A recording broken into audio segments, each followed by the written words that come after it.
Alors, ce qu'on va essayer de voir, après avoir vu hier un petit peu la mitzvah de Achilat Matzah, et dans la Haggadah, on va essayer de voir un petit peu dans la Halacha. Deux questions majeures qui se posent toutes les années pour essayer de voir un petit peu plus clair dans la facette halachique de cette mitzvah de Achilat Matzah. Dans le Shulchan Aruch, Siman Tav Ayin He, il est marqué que pour correctement accomplir cette mitzvah de Achilat Matzah, il va falloir manger 2 kazetim de matzah.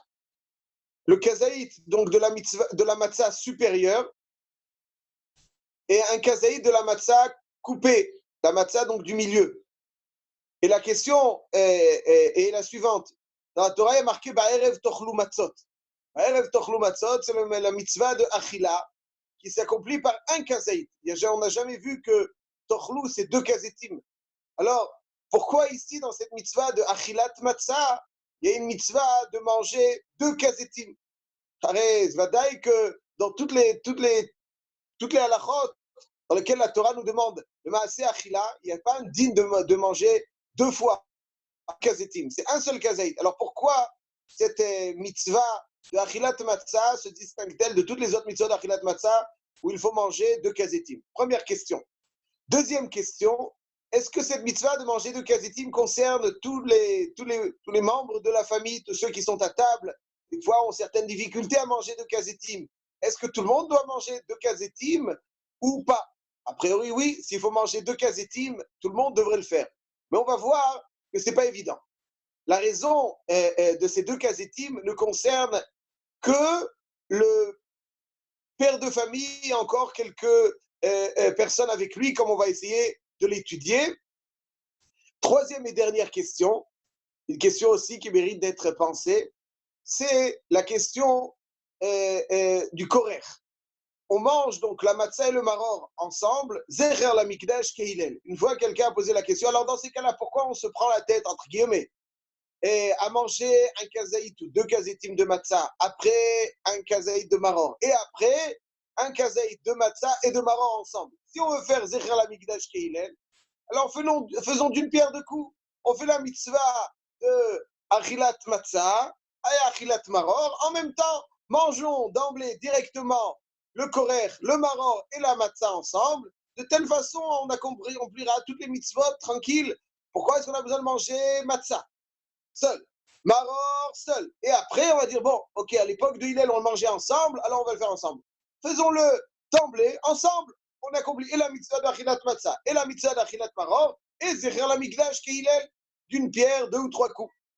Alors voilà donc la question. Pourquoi est-ce qu'il fallait manger chacun séparément? Alors l'idée est la suivante. La Gemara dans Masechet Psachim Daf Kuf Tetvav nous dit que puisque la Torah a écrit la mitzvah de Achilat Matzah, la décrit Lechem, Roni, il y a une différence entre le Kri et le Ktiv. C'est-à-dire que on le lit Oni, mais comme c'est marqué sans Vav, Oni normalement on aurait dû marquer Aïn, Vav, Nun, Yud. On l'écrit sans Vav. Il y a marqué Oni sans Vav. Donc le Ktiv signifie Ani et le Kri signifie Oni. Alors ça vient nous enseigner quelque chose où il faut conjuguer le Kri et le Ktiv. Lechem Oni et Lechem Ani. Pourquoi? La Gemara nous dit pourquoi est-ce qu'on fait Yachat? Yachat avant la Haggadah. On devrait faire Yachat dès qu'il s'agit de manger la matzah, Yachat. Pourquoi est-ce qu'on coupe la matzah en deux avant la Haggadah? Nous disent Chazal que la raison pour laquelle on fait Yachat avant, justement, c'est pour conjuguer Lechem Oni et Lechem Ani. Lechem Oni, nous dit la Gemara, c'est Lechem chez Oni Malav Devarim Arbe. Ça veut dire c'est un pain qui suscite beaucoup de réactions, chez Oni Malav Devarim Harbe, c'est-à-dire qui suscite la réaction de la Haggadah. Et Lechem Oni, c'est Lechem Ani. Ani, selon le Kri, c'est Oni, selon le Ktiv, c'est Ani. Ani veut dire donc pauvre. Darko shel Ani beproussa. Un pauvre donc ne dispose que d'un morceau de pain.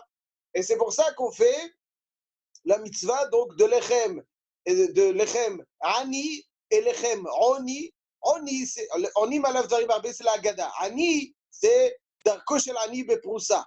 Donc c'est pour ça que d'emblée, au début de la Haggadah, on fait le yachat afin de réciter la Haggadah, de réagir à la Haggadah, de réagir donc face à ce pain en faisant la Haggadah, en conjuguant les deux, le cri et le ktiv. Lechem oni, sheoni malav dvarim arbe, qui nous fait réagir à travers la Haggadah, et lechem ani, un pain de pauvre qui évoque la pauvreté, et donc c'est darko shel ani beproussa. Ceci étant, la proussa évoque la haniout, évoque le pain d'un pauvre, évoque le pain d'un pauvre. On a expliqué ça hier soir. Pourquoi, quel est le sens de ces deux significations? Mais en tout cas, concrètement, le yachat exprime un pain qui a pas simplement dans sa constitution un pain de pauvre, hein, sans additif aucun, juste du pain, de la farine et de l'eau. Et donc, comme le pauvre mange aussi un morceau de pain, alors nous aussi, prenons de la matzah un peu, et dans sa forme aussi, un petit morceau de matzah. Donc, c'est un lechem ani. Ceci étant, les Rishonim sont en désaccord sur quoi on fait la bracha de achilat matzah et de hamotzi lechem min haaretz. Avant de manger la matzah, on va faire deux brachot, hamotzi lechem min haaretz et al achilat matzah. Sur quoi se rapporte, sur quelle partie? Donc, nous avons une matzah shlema et une matzah proussa. Nous avons une matzah shlema supérieure, en tuant aussi, et une matzah proussa. Donc, il y a deux brachot. Laquelle des deux brachot, de hamotzi lechem min haaretz et de achilat matzah, va sur la matzah entière ou la matzah coupée? Rashi soutient que hamotzi lechem min haaretz va sur la matzah entière et achilat matzah va sur la matzah coupée. Pourquoi? Parce qu'il dit la mitzvah de matzah, c'est un lechem oni. Donc, je dois aussi, pour accomplir cette mitzvah, utiliser un objet évoquant la haniout, darko shel ani beproussa. Donc, d'après Rashi, je fais hamotzi lechem min haaretz sur la matzah supérieure. Je goûte un petit morceau, hamotzi lechem min haaretz. Et ensuite, je dis à l'achilat matzah, et lorsque j'ai fait la bracha à l'achila, je suis obligé de manger un kazaït. Donc à trois, chez Rashi, à la table du Seder, d'ailleurs, Rabbeinu Yitzhak, le petit-fils de Rashi, dans Tosfot là-bas, Kouftetva Mamoudbet, dans Psachim, est d'accord avec son grand-père.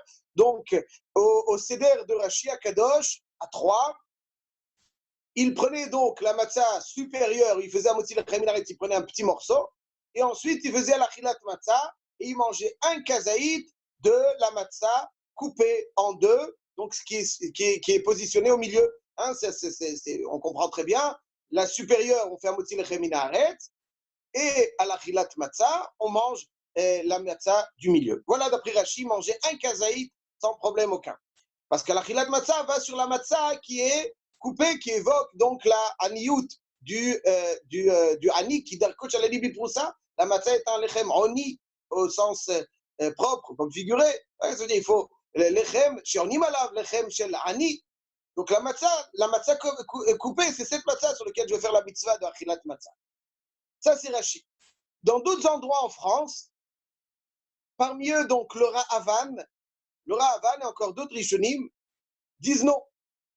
Hamotzi lechem min haaretz, tu fais sur la matzah coupée. Et à l'achilat matzah, tu fais sur la matzah entière. Pourquoi? Parce qu'ils disent, c'est pas simplement l'objet de la mitzvah de matzah, de la mitzvah, donc je vais accomplir la matzah qui doit être coupée. Je dois avoir un comportement de hani. Par mon comportement, je ne focalise pas sur l'objet de la mitzvah de achilat matzah. Je dois avoir un comportement, pour choisir donc celle coupée, je dois avoir un comportement de hani. Le hani, tout au long de l'année. Il fait hamotzi lechem min haaretz sur quoi? Sur une matzah coupée.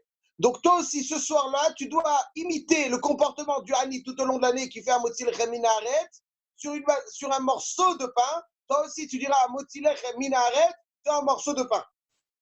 Donc c'est vrai que pendant la Haggadah, il faut avoir un morceau qui évoque la haniout, tout à fait. Mais alors toi, maintenant, pour évoquer cette haniout, fais la bracha de hamotzi lechem min haaretz sur la matzah coupée. C'est ça qui évoque la haniout, c'est ça ton comportement de hani. C'est comme ça que le hani agit tout au long de l'année, donc toi aussi fais-le.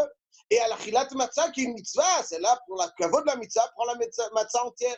Ça, c'est la marloquette qu'il y a entre Rashi et d'autres Rishonim. Je récapitule, Rashi considère qu'il faut faire à la chilat matzah sur la matzah coupée, qui symbolise donc le lechem oni. Dans toute son, donc ce sera un lechem oni de la matzah, même dans sa forme. Et à Motzi lechem minaretz, comme d'habitude sur quelque chose de chalem. Par contre, les Rishonim ils disent non. Toi, tu dois avoir un comportement de hani ce soir-là, ouais, évoquer la haniout, ouais, il faut expliquer, ça on l'a fait hier, évoquer la haniout en ayant donc un comportement du hani tout au long de l'année, qui lui fait un motzi lechem minaret sur la matzah coupée, donc toi aussi tu fais sur la matzah partielle, et à la chilat matzah, tu le fais sur la matzah entière. Ça c'est donc. Ceci étant, d'après Rashi, comme on a dit, il mangeait un kazaïd de la matzah du milieu. Il mangeait un kazaïd de la matzah du milieu. Ça, c'est la chita de Rashi. La matzah du milieu, parce que c'est ça, la chilat matzah. Achila, c'est un kazaïd. D'après Rashi, la mitzvah de achilat matzah va sur la matzah du milieu. Par contre, d'après le Ra'avan et ceux qui vont avec lui, on mangera un kazaïd à la chilat matzah. Ça va sur la matzah supérieure. Donc, il va falloir manger un kazaïd de la matzah supérieure. Parce que c'est là-dessus que je fais la chilat matzah. Quand je fais un motzi lechem minaret, je n'ai pas besoin, je ne parle pas de achila. Donc ça suffit un petit morceau. Quelqu'un qui veut goûter un petit bout de sang, il fait chez Akol, même s'il y a un tout petit bout. La même chose, si on veut manger un petit morceau de pain, on fait aussi un motzi lechem minaret. Quel que soit son chiot, bracha achrona, il faut kazeït. Mais bracha rishona, il n'y a pas besoin de kazeït. Et donc, à motzi lechem minaret, on n'a pas besoin de kazeït. Qu'est-ce qui nécessite un kazeït? C'est là où je dis achila. Achilat matzah d'après Rashi, ça va sur celle du milieu. Et d'après le Ravan, ça va sur celle qui est supérieure. Voilà pourquoi le Shulchan Aruch nous dit de manger 2 kazetim.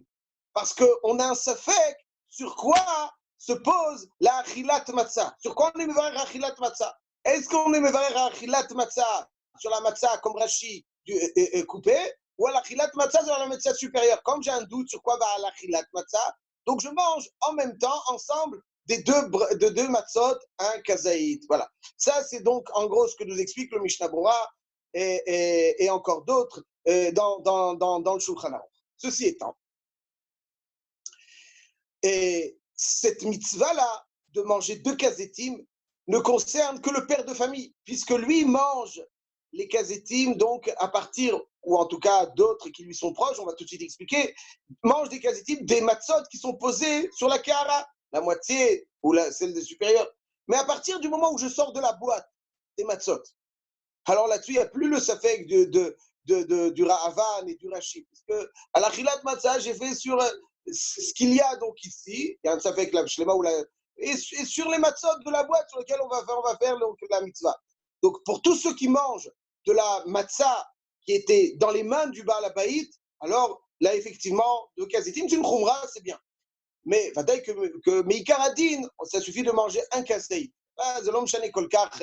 Mais les khumra, on va faire une khumra le soir de Pessah, on va manger 2. Et cette khumra ne concerne que ceux qui mangent des matzot qui sont sur la kahara du seder. Mais quand je sors de la boîte, on peut dire, il y a un safek, achilat matzah sur quoi? Achilat matzah, c'est sur les kazetim. Donc là-dessus, dès que je sors des matzot de la boîte, il suffit pour celui qui veut manger de ces matzot qui sont dans la boîte, un seul kazaït. On n'a pas besoin de donner à tous 2 kazetim. Donc seul le père de famille, puisqu'il y a un savek, ou celui qui va aussi manger, parce qu'on ne peut pas distribuer 2 kazetim, il n'y a pas suffisamment de kazetim pour tout le monde. Hein. Si on est 2, oui, ça suffit.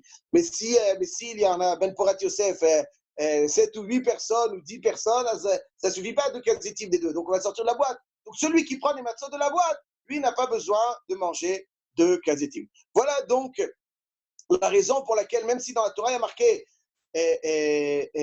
Ba'erev tochlu matzot, et Achila c'est toujours un kazaït, aval ici, comme j'ai un safek sur la bracha de Achilat matzah, est-ce que ça va sur la supérieure ou l'inférieure? Je mange les 2. Ça c'est le pshat. Poursuivons Rabotai. Subsiste la question, soit, ok, alors mange 2 kazetim, ok. Mais pourquoi tu ne les manges pas avec le maror? Comme ça, tu évites de manger encore maror tout seul, et encore un maror dans le korer, etc.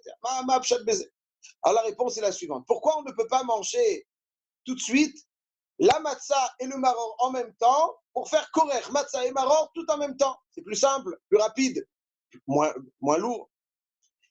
Alors, la réponse est la suivante. Matzah bizman hazeh deoraita. Maror bizman hazeh de Rabbanan. Matzah bizman hazeh deoraita, ça veut dire qu'il y a un devoir de la Torah, même quand il n'y a pas de Korban Pessah, malheureusement, aujourd'hui, de manger la matzah.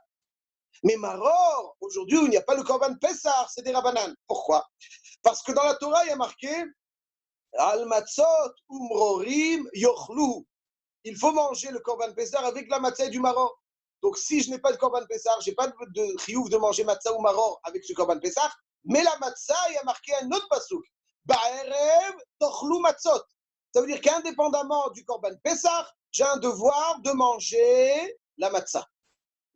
Ba'erev tochlu matzot. Mais le maror, c'est quand le Korban Pessah, j'ai un devoir de le manger. Ceci étant, pourquoi ne peut-on pas manger la matzah et le maror en même temps?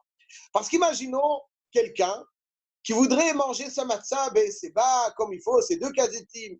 Il veut les manger avec un petit peu de salade, un petit peu d'amchout, comme ça, il le met dans la matzah pour qu'elle passe mieux. Donc il veut mélanger quelque chose à la matzah mitzvah, un petit accompagnement. Est-ce qu'il peut le faire ou pas? Réponse non. Quand on mange la matzah, on doit la manger que pour avoir que le goût de la mitzvah. On ne peut pas rajouter quelque chose de reshout qui n'est pas mechouyav à cette matzah. Donc il faut que la matzah soit accompagnée que quand je mange un achila de mitzvah, il faut qu'elle soit accompagnée que de achila de mitzvah, pas rajouter des choses de reshout qui ne sont pas obligatoires. Étant donné que matzah bismanazé de oraita et maror bismanazé de rabanan, si je rajoute le maror à la matzah, il ressort que j'ai mangé le maror qui, selon le niveau de oraita et reshout, avec la matzah qui est de oraita. Je ne peux pas manger quelque chose qui n'est pas de oraita comme le maror avec la matzah. Donc je suis obligé de manger la matzah toute seule. Ok. Alors maintenant, on va expliquer. Ok, alors mange la matzah toute seule parce que tu ne peux pas l'accompagner de rien. Et après, mange la matzah et le maror, Zecher la Migdash Keilel. Pourquoi tu as besoin de le. Arrêt maror des Rabbanan, Zecher la Migdash Keilel. Ah, que le pshat est comme ça. D'après Rabbanan, qui sont cholkim avec Hillel, qui pensent qu'on n'a pas besoin de les manger ensemble. On peut les manger matzah, maror, Pessah, séparément. Hillel, il dit non, il faut les manger kulam bevatachat, ensemble, un sandwich. Mais d'après Rabbanan, tu les manges même séparément, on est censé manger Pessah, matzah ou maror. Alors d'après Rabbanan, quand j'ai mangé la matzah, j'ai accompli même le din de Horaïta, et même à l'époque du Beth Amikdash, j'ai accompli, même si je l'ai mangé séparément, le din de matzah, je n'ai pas besoin de manger. Donc d'après Rabbanan, si je mange la matzah et le maror ensemble, la matzah elle devient riche, parce que ça y est, j'ai accompli, même le Derabanan qui évoque le Korban Pessah, il a été accompli correctement avec la matzah de Horaïta, puisque le devoir des Rabbanan, c'est d'évoquer le Korban Pessah. À l'époque du Korban Pessah aussi, je mangeais séparément, c'est aussi bon. Donc si je mange, d'après Rabbanan, la matzah et le maror, je n'ai pas accompli la mitzvah. Parce que le maror, lui, est une mitzvah, et la matzah, je l'ai déjà accompli. Donc je suis obligé de manger le maror tout seul pour accomplir l'évocation du Mikdash et ne pas mélanger quelque chose de reshout avec quelque chose de chova. Parce que le maror, il devient chova, midé Rabbanan. Et si je rajoute la matzah, qui elle est reshout, d'après Rabbanan, puisque j'ai déjà fait la mitzvah. Si je rajoute la matzah avec le maror, c'est reshout, cette matzah. Donc c'est pour ça qu'il faut que je mange le maror tout seul.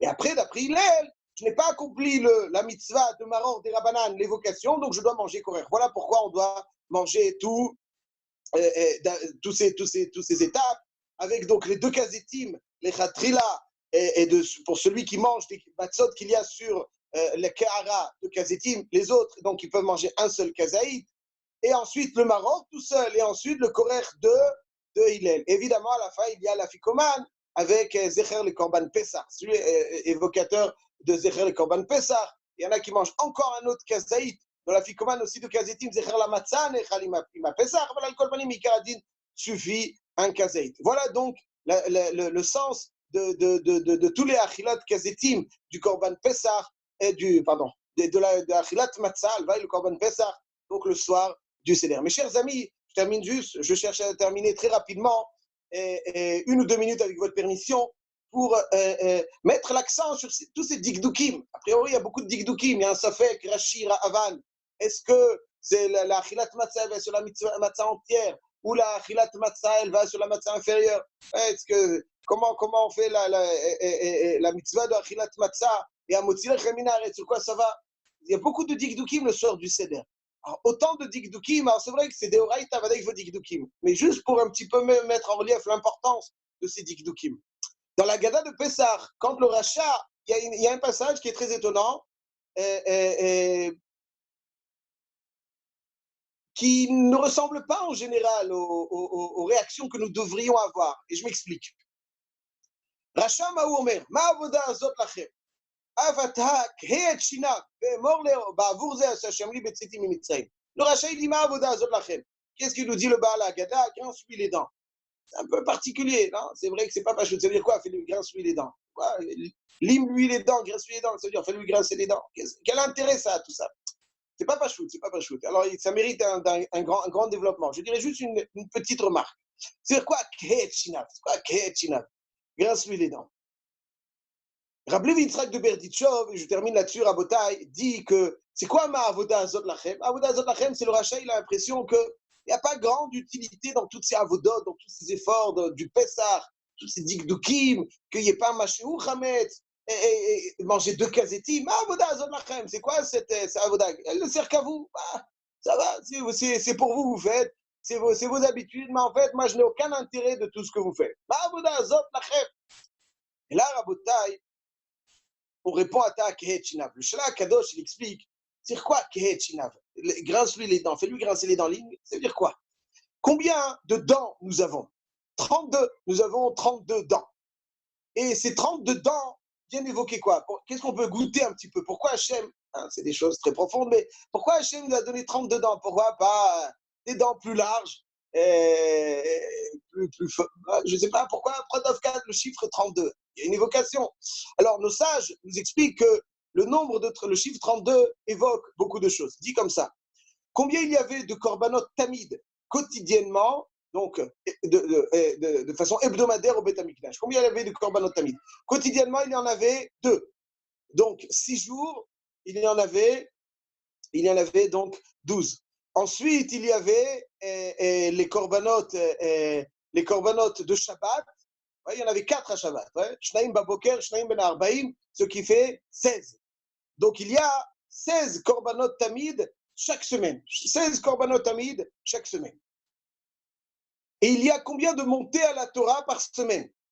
Il y a à Shabbat 7 montées à la Torah, sans compter le maftir, qui lui donc c'est une montée pour le Navi, mais comme on ne veut pas faire monter quelqu'un que pour le Navi, on le fait monter aussi pour la Torah, mais en fait pour la Torah il y a 7 montées, plus 3 de Mincha, plus 3 du lundi, plus 3 du jeudi, ça fait encore 16. Donc là on parle des korbanot et des montées à la Torah. Quelque part, les dents du Ham Israël, et je vais expliquer tout de suite ce que je veux dire, ce que dit le Shla Kadosh, ce sont ces 16 et 16, les 16 korbanot hebdomadaires et les 16 montées à la Torah hebdomadaires. Parce qu'en fait, Akadosh Baruch Hu, quand il nous offre ce qu'il nous offre, en fait, il crée toujours une bracha. La question, mais Akadosh Baruch Hu le Tetze Haraot, il n'y a jamais de mal dedans. Il y a toujours la bracha. La question, elle est, est-ce que nous sommes capables d'accueillir cette bracha? Et les dents, exactement comme pour un homme, un aliment qu'il doit absorber, qui lui sera bénéfique, qui va l'alimenter, ça passe par les dents. Les dents permettent de transformer cet aliment en un aliment qui va l'irriguer, qui va le nourrir. Akadosh Baruch Hu, il a plein de brachot qui nous attendent, plein de brachot qui nous attendent. Il faut des dents pour pouvoir absorber ces brachot et les faire descendre dans le Ham Israël. Et pour faire absorber ces brachot, on a besoin de Torah et Avoda. Torah et Avoda. Les dents du Ham Israël, c'est la Torah, les 16 montées à la Torah par semaine et les 16 korbanot tamid qu'on apporte aussi par semaine. C'est ça les dents. Si quelqu'un a des aliments mais n'a pas de dents, il ne pourra rien faire avec. Ça veut dire, donc les brachot sont là, ils nous attendent, il faut les mâcher, les absorber dans le corps du Ham Israël, et ça passe par Torah et Avoda. C'est pour ça que ce soir de Pessah, le rachat nous dit, Ma avoda azot lachem, en quoi ça vous concerne? La Kehet Shinav dit, voilà, si je t'enlève les dents, rien ne pourra être absorbé. Et les aliments qui seront là, et malheureusement, ils ne pourront pas être absorbés. Ouais, j'ai toujours en mémoire ce que dit la femme de Rabbi Yitzhak Elchanan Spector. Rabbi Yitzhak Elchanan Spector, c'est un des poskim les plus célèbres du siècle précédent. Et elle disait, ils étaient malheureusement très pauvres quand ils étaient jeunes. Elle disait, quand on avait des dents, on n'avait pas à manger. Et quand on a eu à manger, puisque son mari après a reçu un très bon poste, on n'a plus de dents. Donc quelqu'un, il peut avoir à manger, il a plus de dents. S'il n'a pas de dents, comment il va manger? Ça, c'est donc la quête Shinav. Les dents de l'âme Israël, les brachot sont là. Il faut juste des dents pour les mâcher et les absorber dans le corps du juif. Pour ça, quand le rachat il dit Ma'avoda Azot Lachem, ça, qu'est-ce que ça nous apporte, tout ce que vous faites là, tous ces dikdukim, deux akazetim, à la fin, korech, matzah, maror, hillel, chachamim. C'est Ashinaim chez l'âme Israël. La avoda, c'est ça, les dents de l'âme Israël. C'est ça qui permet de faire absorber, surtout en cette période, on a besoin de brachot et de sheva. Alors, il faut savoir que chaque Torah, chaque tfila, c'est une danse, un mâche, ça permet au corps juif d'absorber correctement toutes ces brachot. Et c'est ça, Kol hamachala asher samti b'Mitzrayim lo asim alecha ki ani Hashem rofecha. Ils disent des Sfarim, c'est-à-dire que toutes les maladies, je ne te frappais pas avec toutes les maladies avec lesquelles j'ai frappé les Égyptiens parce que je suis Hachem ton guérisseur. Mais si tu ne me frappes pas, ça veut dire quoi? Après, on a besoin d'une guérison. On a besoin d'une guérison. Ils disent les Sfarim, Rishonim, qui ani Hachem rofecha, le pshat est parce que Kadosh Baruch Hu, quand il a frappé les Égyptiens, c'était pour les détruire, pour les accabler. Quand il frappe le Ham Israël, Khalila, c'est pas comme il a frappé les Égyptiens. C'est pas dans cette même perspective. Ani Hashem Rofecha, la refoua, elle est déjà là. C'est uniquement pour te faire grandir. C'est uniquement pour le faire grandir. Et la refoua, elle est là. C'est à nous de l'absorber dans le corps du Ham Israël. La refoua, elle est là. Quand il y a la Maca, c'est pour nous renforcer, nous obliger à solliciter cette refoua qui est déjà présente. Il faut juste la mâcher. Et afin que le corps juif pourra l'intégrer, l'absorber correctement et amener tout le shefa qu'on a besoin, surtout en cette période. Voilà, mes chers amis, l'ordre de la Achilat Matzah ce soir du Seder et le sens un petit peu de tous les dikdukim d'Avka de Pessah. Le rachat lui dit, c'est sans intérêt, on mange un petit peu de matzah par tradition et puis après on va dormir. Non, c'est la Aket Shinav, c'est-à-dire maintenant on est en train de créer les dents du Ham Israël, de créer les dents afin que toutes les brachot qui sont là déjà présentes comme un aliment qui est sur notre table, on pourra véritablement les mâcher pour les absorber et amener tout le shefa au Ham Israël. Yehi Ratzon, mes chers amis, que cette fête de Pessah, même avant Pessah, Yehi Ratzon, cette fête de Pessah, Bifrat, nous permette de mâcher toutes les brachot qui nous attendent, qui nous sont suspendues. Il faut juste les bonnes dents pour les mâcher correctement. Et chaque membre du peuple juif est un membre du peuple juif. Finalement, quand il imprègne quelque chose, c'est collectif. Quand quelqu'un fait quelque chose, ce n'est pas que pour lui qu'il le fait. Il le fait pour le collectif du peuple juif. Et par ce biais, on sera zoché. Kol hamachala asher samti b'Mitzrayim lo asim alecha ki ani Hashem rofecha. Voilà, mes chers amis, je vous embrasse très fort. Que vous ayez une excellente journée. Hashem, on se verra demain, à l'heure que Jérémy, notre dévoué ami, souhaitera, donc considérera que c'est le moment le plus opportun. Non, voilà, alors d'ailleurs, j'en profite pour demander à tout le monde. Demain, on essaiera de faire une rachat Shabbat Agadol. Donc, il faudrait qu'on réfléchisse. Envoyez-moi par WhatsApp chacun l'heure que vous pensez être idéale pour vous et on verra aussi avec le Rav ce qui colle à tout le monde. Donc, à mon avis, je pense qu'idéalement, mais après, chacun peut me dire non, oui, ça sera aux alentours de 4 heures, je pense. Donc, faire une rachat Shabbat Agadol qui tournerait autour de 20 minutes, une demi-heure, que le Rav puisse faire. Avec plaisir. Voilà, ce sera long jusqu'à demain, mais on tiendra le coup. Portez-vous bien, excellente fin de journée. Kol